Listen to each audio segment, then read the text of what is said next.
So I'm Joanne Cone and I'm studying design for industry and final year at Northumbria University. Global Studio was to allow us to collaborate across a barrier or boundary. So for us it was sort of collaborating overseas with industry professionals and other students studying similar disciplines to us. Well, there were project deadlines were established, files were shared, project work was sort of displayed and shared on the site, feedback was given and received as well, and any sort of problems or issues were sort of aired on the site as well. So for the first semester, which was Intel, we used Plone. We didn't use Skype for that. So it was Plone, Outlook, and I think that was it. Oh, the teleconferencing. So the teleconferencing was mainly between us and industry professionals, so the people who worked at Intel, and Plone was used between ourselves and the industry professionals, but Outlook was mainly just used between ourselves and our university tutors, so there was no emailing happening between ourselves and the industry professionals we collaborated with. What about in the second semester? In the second semester with the other projects, there was Skype, Outlook, teleconferencing and WordPress.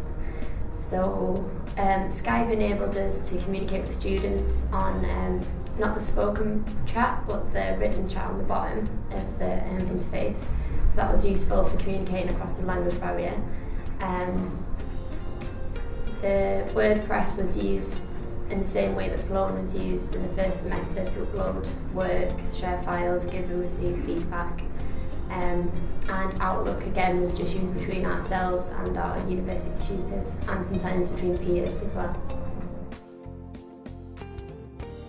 Plone and WordPress were good visual tools to share files, text, give and receive feedback. Teleconferencing was really good to communicate sort of in real time with industry professionals. Emails, well, we use them constantly, but they were good to sort of get some specific feedback from tutors.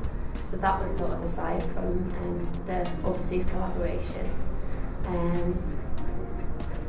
What were the other? Skype.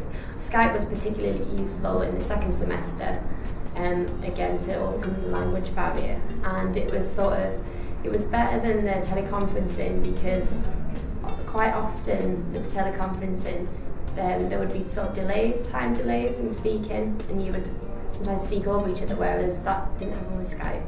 And you also had the support of having the chat underneath for if the audio stopped, so that was really useful. Well, firstly, the teleconferencing enabled us to have sort of real-time contact with industry professionals rather than just emails or a phone call, say.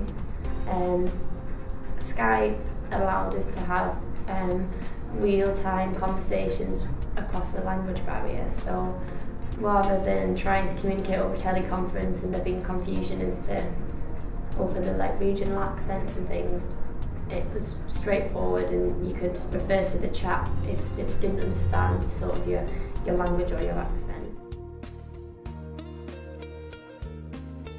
Well, for a start, I preferred WordPress. It was more intuitive to use. It seemed like it had more sort of user testing, so people had, maybe designers or people using visually rich stuff had possibly put it together and tested it.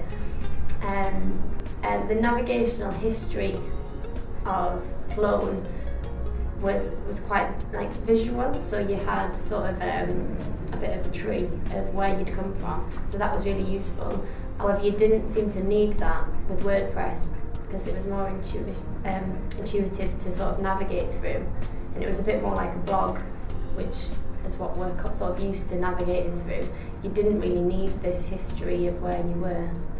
So it was although there was nothing visual to navigate you through, it came more naturally and seemed like it had more testing points to it and being made more similar to a blog that we would be used to.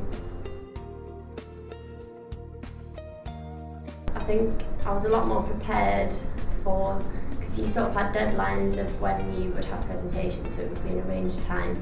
You would speak to either a student from Korea or a professional from Intel, and using the Plone before using the WordPress, it made you more aware that you had to have everything together, everything uploaded with possibly a date and a time or a number, so it was something to refer to.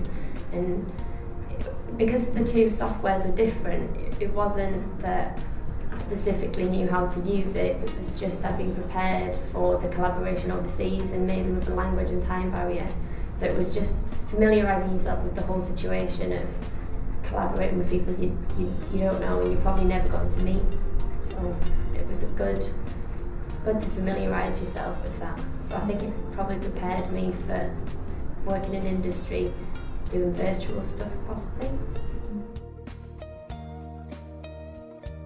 I'm not really sure. I think sometimes just being thrown into it, the deep end, and having to sort it out is the way that you learn. But it might be useful to maybe you could set up sort of a client group and a designer group within the uni and say, right, you can never meet each other face to face. You can only communicate through email and you can only communicate through this website. That is a bit of a test of how are you going to communicate the work you've done because you can't physically meet each other. That could be it. I guess that could be a way to do it. Mm-hmm.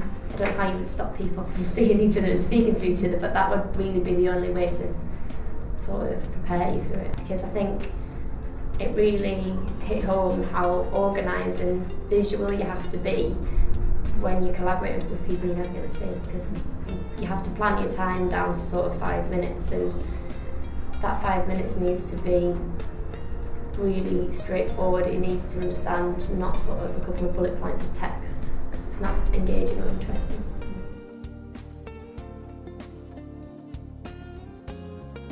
I might possibly use WordPress. I mean, myself and some of my peers, we've got a blog that we run at the minute and we use something called Blogger.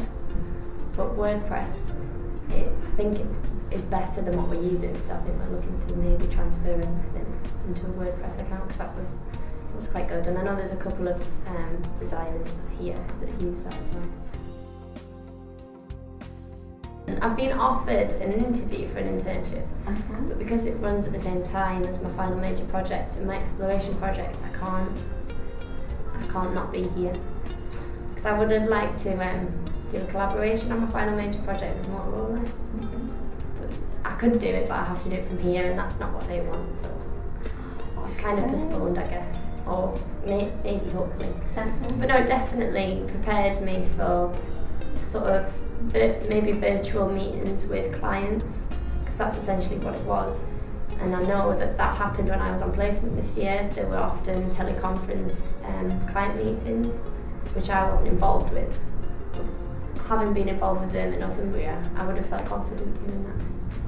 Yeah, I think we learned a lot using teleconferencing and having a site to upload all your work to. I think it's prepared us for having to do it in the future.